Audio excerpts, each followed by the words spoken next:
Hello friends, स्वागत है आप सभी का आपके अपने चैनल आशीष प्रताप आरबीएल में।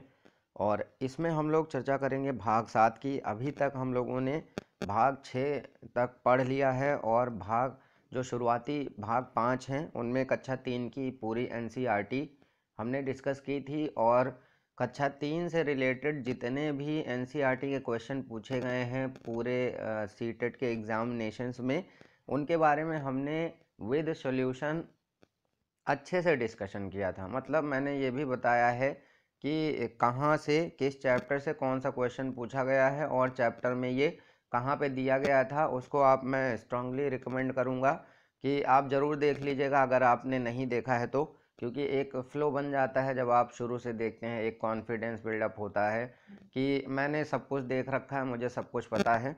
तो उसके लिए ज़रूरी है कि आप शुरू से वीडियो देखें। बाकी छठवां भाग जो था वो क्लास 4th की एनसीईआरटी शुरू कर दी थी मैंने उसमें, और उसमें शुरुआत के 3 चैप्टर्स भी हो गए हैं और 3 चैप्टर्स में जो क्वेश्चन सीटेट में पूछे गए हैं उनके बारे में भी हम लोगों ने डिस्कस कर लिया था।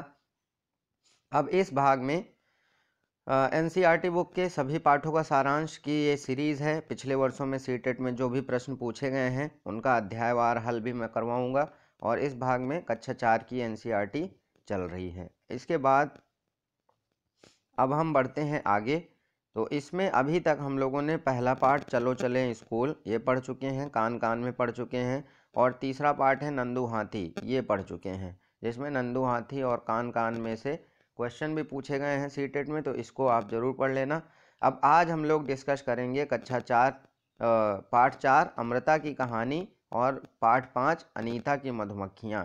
तो अनीता की मधुमक्खियाँ चैप्टर बहुत इंपॉर्टेंट है और कई साल पूछे गए हैं क्वेश्चंस, वो हम लोग अभी डिस्कस करेंगे कि कौन कौन से क्वेश्चंस किस वर्ष पूछे गए हैं। अब यहाँ से जो छठवां 7वां और 8वां चैप्टर है, मैं इसको शुरू कर सकता था लेकिन बहुत बड़े चैप्टर हैं और इनमें से बहुत सारे क्वेश्चंस भी बने हैं तो बहुत लंबा वीडियो हो जाता। एक्चुअली ये तीनों चैप्टर एक ही हैं, बस अलग अलग दिए गए हैं। कहानी इनकी एक ही है, बस पार्ट वाइज है। तो ओमना का सफ़र जैसा कि नाम है, वो एक सफ़र पर निकलती है, तो उसको 3 पार्टों में बताया गया है कहाँ कहाँ कैसे कैसे होता है। तो इसको हम लोग अगले पार्ट में डिस्कस करेंगे। यहाँ पर फ़िलहाल शुरू करते हैं अपना चौथा चैप्टर अमृता की कहानी। यह बात बहुत पुरानी है, करीब 300 साल पुरानी। तो ये राजस्थान की एक कहानी है जहाँ पे अमृता रहती थी। और इस गांव का नाम था, राजस्थान में जोधपुर के पास खेजड़ली गांव की रहने वाली थी। उस गांव का नाम खेजड़ली इसलिए पड़ा क्योंकि वहाँ पे खेजड़ी के बहुत सारे पेड़ थे। तो यहाँ से आपको एक पॉइंट ज़रूर याद रखना है कि खेजड़ी का वृक्ष कहाँ पाया जाता है, तो राजस्थान में पाया जाता है। या फिर ज़िले का नाम अगर दिया जाए तो राजस्थान के जोधपुर में, जोधपुर की ये कहानी है। तो वहाँ पे खेजड़ी के बहुत सारे वृक्ष मिलने की वजह से उस गांव का नाम खेजड़ली था।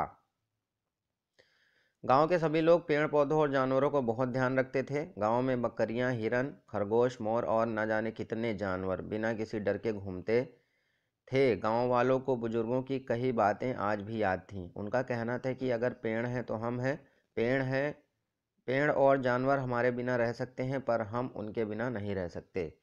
तो इस चैप्टर से फिलहाल यहाँ से केवल एक ही चीज़ आपको याद रखनी है कि खेजड़ी का वृक्ष कहाँ पे पाया जाता है, तो राजस्थान में पाया जाता है। इसके बाद यहाँ से एक चीज़ आपको याद रखनी है, इसके आगे की मैं कहानी आपको ओरल बता देता हूँ, उसमें कुछ था नहीं तो मैंने इसमें डाला नहीं है। उसके बाद एक राजा होता है, वो अपने सैनिकों को आदेश देता है कि उस गांव के पेड़ों को काट दिया जाए। लेकिन गांव के लोग सभी पेड़ों से चिपक जाते हैं और बहुत ज़्यादा सैनिकों के द्वारा प्रताड़ित करने के बाद भी वो जब नहीं हटते तो राजा स्वयं उस गांव में आते हैं कि ऐसा क्या मामला हो गया। और पेड़ों के प्रति गांव वालों के प्रेम को देखकर वो फिर मना कर देते हैं कि यहाँ के पेड़ों को अब कोई नहीं काटेगा और उसके लिए संरक्षण भी देते हैं।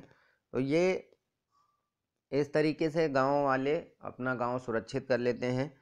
अब राजा पर गांव वालों की बातों का बहुत गहरा असर पड़ा। गांव वालों ने जब समझाया पेड़ों के महत्व को, तब राजा के ऊपर इसका बहुत गहरा असर पड़ा उसने आदेश दिया कि इस इलाके में कभी कोई पेड़ नहीं काटेगा और न ही कोई शिकार करेगा।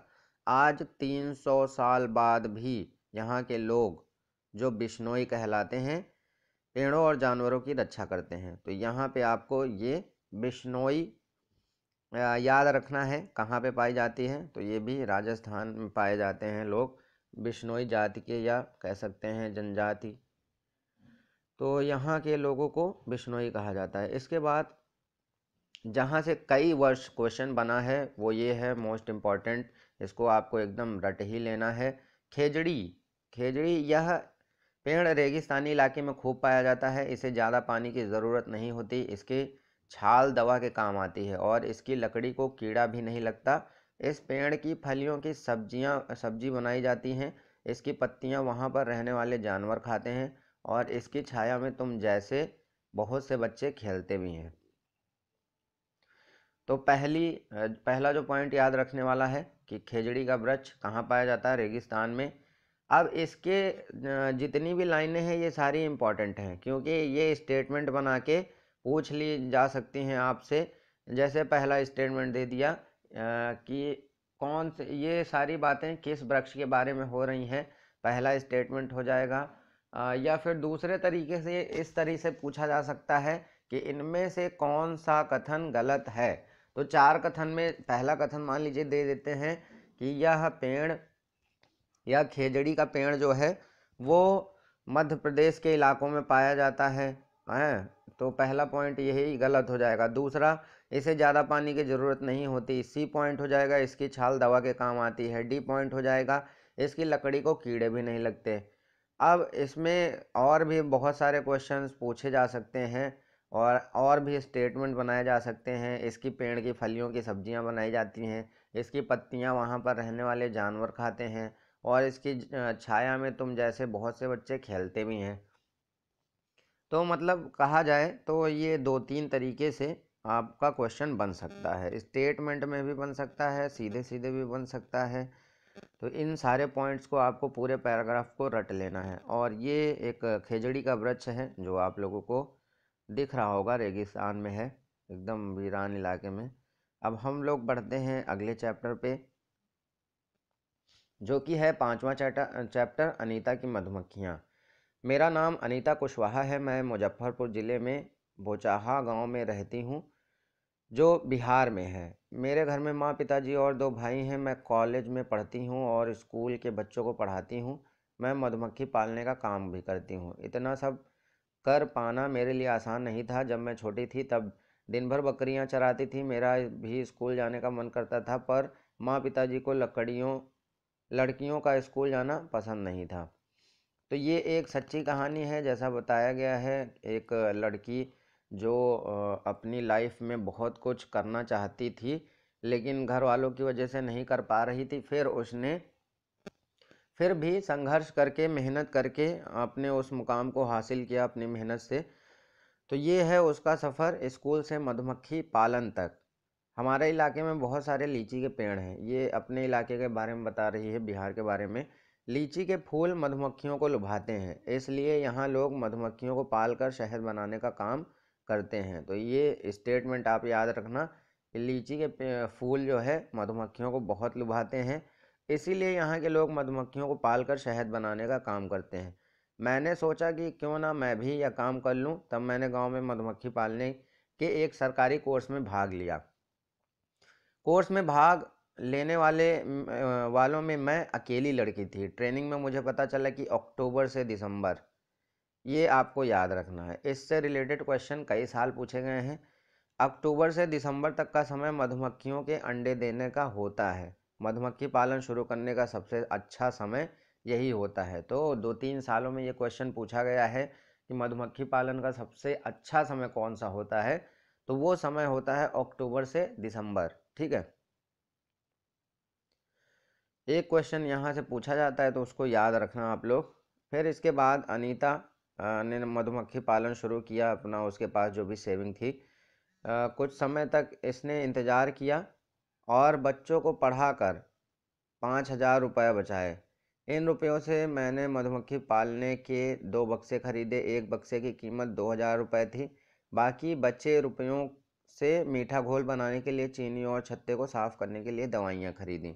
ठीक है, तो इसमें फ़िलहाल कुछ नहीं है, ये केवल उसकी स्टोरी बनाई गई है। यहाँ पे आप देख सकते हैं अनीता को, जो कि अपना मधुमक्खी पालन शुरू कर रही है। छोटी स्टार्टिंग थी, किसी भी काम की शुरुआत छोटे ही स्तर से होती है, लेकिन धीरे धीरे अगर आप मेहनत करते हैं तो वो बड़ा होता जाता है। सितंबर का महीना था, दिसंबर तक मेरे पास इतनी मधुमक्खियाँ हो गई कि 2 बक्से कम पड़ गए। मैंने 2 बक्से और ख़रीदे। मुझे मधुमक्खियों के बारे में ज़्यादा अनुभव नहीं था। कई बार मधुमक्खियों ने मुझे काटा भी, इससे मेरा चेहरा और हाथ सूज जाते थे। दर्द भी बहुत होता था, पर कहती किसे, यह काम तो मैंने अपनी इच्छा से ही शुरू किया था। फिर भी उसने हिम्मत नहीं हारी। हर छत्ते में, अब ये इम्पॉर्टेंट है आपके लिए, मोस्ट इम्पॉर्टेंट, यहाँ से कथन वाले क्वेश्चन पूछे जाते हैं कथन बनाकर। हर छत्ते में एक रानी मधुमक्खी होती है, रानी मक्खी होती है जो अंडे देती है। ठीक है, ये पहला स्टेटमेंट हो गया। ये रानी मक्खी जो होती है वो अंडे देती है। छत्ते में कुछ नर मक्खी भी होती हैं। छत्ते में बहुत सारी काम करने वाली मक्खियाँ भी होती हैं। ये दिन भर काम करती हैं, शहद के लिए फूलों का रस ढूंढती हैं। जब किसी मक्खी को रस मिल जाता है तो वह एक तरह का नाच करती है। उससे दूसरी मक्खियों को पता चल जाता है कि हाँ, मिल गया है। पता चल जाता है कि रस कहाँ है। वे रस से शहद बनाती हैं। छत्ता बनाने का काम भी इन्हीं का होता है। तो इनके काम भी आपको याद करने पड़ेंगे कि कौन सी मक्खी कौन सा काम करती है। इन्हीं का, और बच्चों को पालना भी इन्हीं का काम होता है।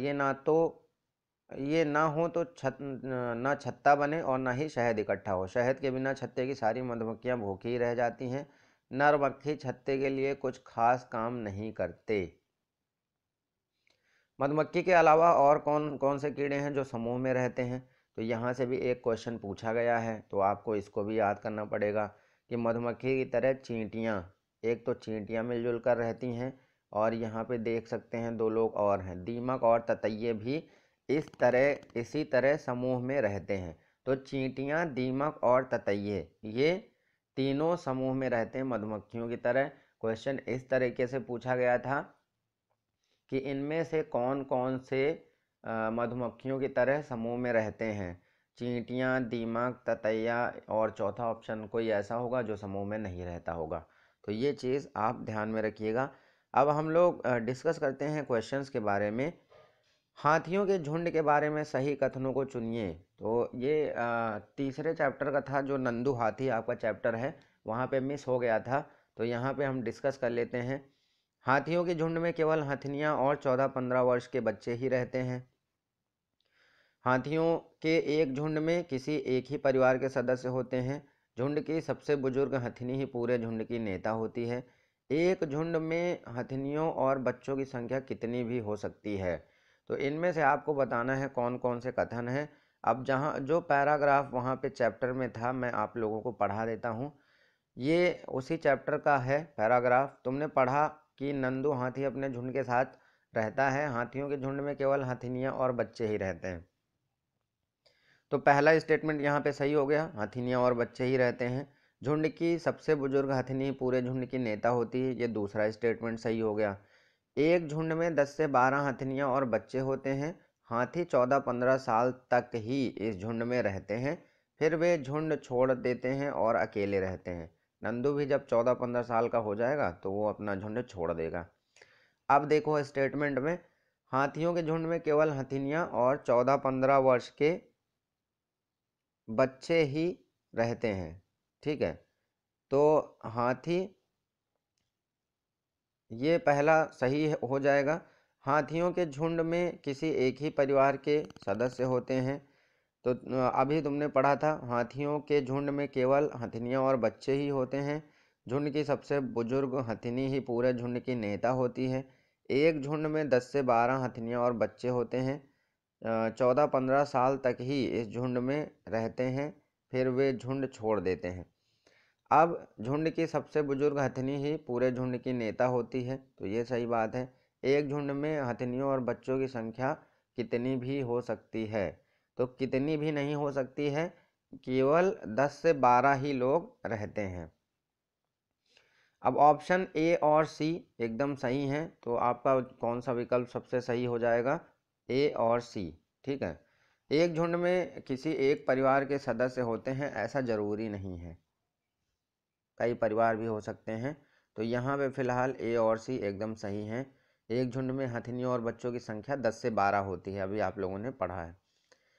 इसके बाद इसी तीसरे ही चैप्टर में जिसका नाम था नंदू हाथी, यहाँ पे एक क्वेश्चन था, सोचो और लिखो, लास्ट में दिया गया था एक्सरसाइज में। तो यहाँ पे आप लोगों ने सोचा भी नहीं होगा कि यहाँ से भी क्वेश्चन बनाए जा सकते हैं। बगुला भैंस पर क्यों बैठा होगा? यहाँ पे एक भैंस बनी है, इसके ऊपर एक बगुला बैठा है। तो सोचो और लिखो के प्रश्न में था ये, लेकिन इससे रिलेटेड क्वेश्चन किस तरीके से पूछा गया है वो मैं आपको दिखाता हूँ। बगुला भैंस पर बैठता है क्योंकि बगुला तथा भैंस में सहजीवी का संबंध है। बगुला मनोरंजन के लिए भैंस पर बैठता है, तो ये तो एकदम गलत हो जाएगा। भैंस बगुले को एक स्थान से दूसरे स्थान तक आने जाने में मदद करती है, ये भी एकदम गलत हो जाएगा। बगुला भैंस को डराना चाहता है, तो बगुला भैंस को डरा पाएगा ऐसा पॉसिबल है? तो ये भी गलत हो जाएगा। आपका जो सही आंसर है, बगुला तथा भैंस में सहजीवी का संबंध है। ठीक है, तो यही आपका सही उत्तर हो जाएगा।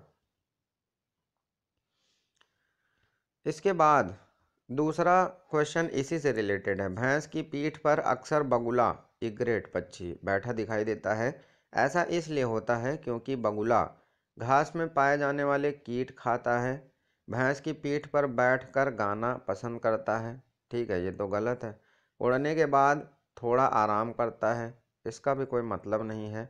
भैंस की पीठ पर परजीवी कीट खाता है, तो सबसे बेस्ट आंसर होगा भैंस की पीठ पर परजीवी कीट खाता है। तो परजीवी कीट वैसे ही होते हैं जैसे जूं हो गए और किलनी हो गए, ये सारी चीज़ें परजीवी होते हैं जो दूसरों पर आश्रित होते हैं। तो ये हो गया इसका सही आंसर। इसके बाद कक्षा 1 में पर्यावरण अध्ययन में शिक्षार्थियों के आकलन के बारे में निम्नलिखित में से कौन से सत्य हैं? एक है मौखिक परीक्षाएं, क्योंकि हो सकता है कि बच्चे लिखने में सक्षम ना हो। दूसरा है ड्राइंग, क्योंकि बच्चों को इसमें आनंद आता है। तीसरा है शिक्षकों का अवलोकन और रिकॉर्डिंग। चौथा है किसी को ना रोके, नीति को ध्यान में रखते हुए आकलन की कोई आवश्यकता नहीं है। तो कौन कौन से इसमें सत्य हो सकते हैं? इस क्वेश्चन का जो सही आंसर होगा वो ए ऑप्शन सही होगा, 1, 2 तथा 3। क्योंकि मौखिक परीक्षाएं, क्योंकि हो सकता है कि बच्चे लिखने में सक्षम ना हो, एकदम सही बात है। ड्राइंग, क्योंकि बच्चों को इसमें आनंद आता है, छोटी क्लास के हैं, कक्षा 1 के हैं, तो ये भी उनके लिए अच्छी बात है। शिक्षकों का अवलोकन और रिकॉर्डिंग भी इसमें हो जाती है। इसके बाद केवल ये कथन सही नहीं है, किसी को ना रोके, नीति को ध्यान में रखते हुए आकलन की कोई आवश्यकता नहीं है। तो आकलन की तो आवश्यकता होती है, ठीक है। तो इस वजह से इसमें ये सारे ऑप्शन, पहला ऑप्शन सही हो जाएगा, ए ऑप्शन। इसके बाद हम आगे बढ़ते हैं। तो इसमें 2 क्वेश्चन हैं। निम्नलिखित में से कौन सा कीट मधुमक्खियों के भांति कॉलोनी या बस्ती में एक साथ नहीं रहता? जैसा मैं अभी बता रहा था आपको, तो उसमें कौन कौन सा था आपको पता है? ततैया भी था, है ना, दीमक भी था, चींटी भी था, लेकिन मकड़ी नहीं था। अभी मैं इसका सॉल्यूशन भी आपको दिखाऊंगा। तो इसका जो आंसर है वो मकड़ी हो जाएगा। मकड़ी इस तरह से कॉलोनी या बस्ती में समूह में नहीं रहती। अब दूसरा क्वेश्चन इसी समय देख लेते हैं। बिहार राज्य के लोगों के लिए मधुमक्खी पालन शुरू करने की सबसे अच्छी अवधि कौन सी होती है? तो अभी आपने पढ़ा होगा अक्टूबर से दिसंबर, और नहीं पढ़ा है तो मैं आपको इसका सॉल्यूशन दिखा देता हूँ। ये जैसे पैराग्राफ मैंने दे रखा है, मधुमक्खियों की तरह ही चींटियां भी मिलजुल कर रहती हैं। तो यहाँ पे चींटियां हो गया और दीमक और ततैये यहाँ पे हो गया। तो आपका मकड़ी अलग हो जाती है। अब यहाँ पे दूसरे क्वेश्चन का आंसर है मधुमक्खी पालन शुरू करने का सबसे अच्छा समय अक्टूबर से दिसंबर तक का समय होता है, ठीक है। अब इसके बाद एक क्वेश्चन इस चैप्टर का है, खेजड़ी वृक्ष के बारे में सही कथनों को चुनिए। यह वृक्ष मुख्यतः रेगिस्तानी क्षेत्रों में पाया जाता है। इसे अधिक जल की आवश्यकता नहीं होती। यह छायादार वृक्ष है जिसकी छाया में बच्चे खेलना पसंद करते हैं।